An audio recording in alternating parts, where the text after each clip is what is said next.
تو نگر نگر ہر شجر شجر وچ اپنا رنگ چڑھایا ہے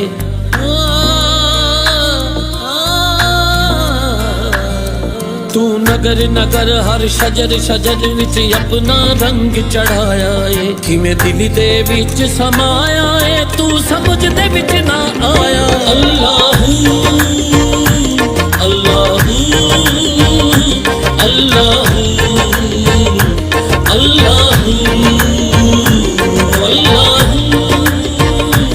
اللہ اللہ اللہ۔ حاضرین، سامعین، ناظرین، السلام علیکم ورحمۃ اللہ وبرکاتہ۔ تمام چاہنے والوں کو ہمارا سلام۔ نحمد و نصلی علی رسولہ الکریم، اما بعد فاعوذ باللہ من الشیطان الرجیم، بسم اللہ الرحمن الرحیم۔ آج کا ہمارا عنوان ہے کہ ایک کا عزیز سارے جہاں کا عزیز، یعنی ایک کا عزیز ہونا سارے جہاں کا عزیز ہونا ہے۔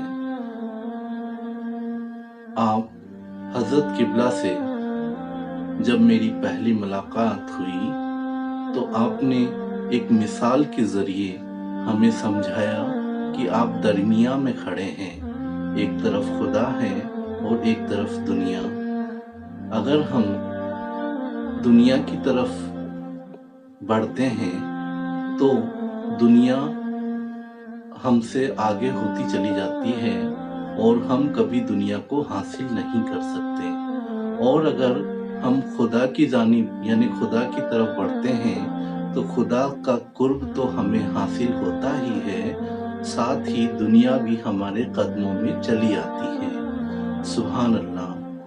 خدا کا عزیز ہونے یا اس کا قرب حاصل کرنے کے لیے ہمیں کسی خدا کے دوست یا اللہ کے ولی کا قرب حاصل کرنا ہوگا۔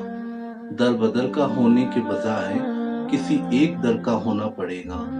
ایک پیر، ایک رسول اور ایک خدا پر یقین کامل اور ایمان رکھنا ہوگا۔ تمہیں رحمتوں کا پیام ہو، تمہیں زندگی کا نظام ہو، کسی اور در پہ وہ جائے کیوں جو تمہارے در کا غلام ہو۔ ایک کا عزیز یا پریے سارے جہاں کا عزیز یا پریے ہو جاتا ہے۔ مثلاً خواجہ خواجگاں خواجہ غریب نواز معین الدین حسن چشتی رحمۃ اللہ علیہ اپنے پیران عظام حضرت خواجہ عثمان ہارونی رحمۃ اللہ علیہ کے عزیز رہے تو سارے جہاں کے عزیز ہو گئے۔ اسی طرح ہمارے حضرت قبلہ خواجہ صوفی عبدالرزاق شاہ رحمۃ اللہ علیہ محبوب سلطان اولیاء الحاج خواجہ صوفی حکیم الدین شاہ رحمۃ اللہ علیہ کے اتنے محبوب رہے کہ آپ کو حضرت دادا میاں خواجہ صوفی حکیم الدین شاہ رحمۃ اللہ علیہ نے خسرو کا لقب عطا فرمایا۔ صوفی نور صاحب بیکانیری فرماتے ہیں کہ مرشد کے تو من بھایا خسرو کا لقب پایا، مرشد کے تو من بھایا خسرو کا لقب پایا۔ آگے فرماتے ہیں کہ مرشد کا لاڈلا تو تیرا مرتبہ ہے اعلیٰ، مرشد کا لاڈلا تو تیرا مرتبہ ہے اعلیٰ، اللہ ہی جانتا ہے کیا مرتبہ تمہارا، اللہ ہی جانتا ہے کیا مرتبہ تمہارا۔ سبحان اللہ۔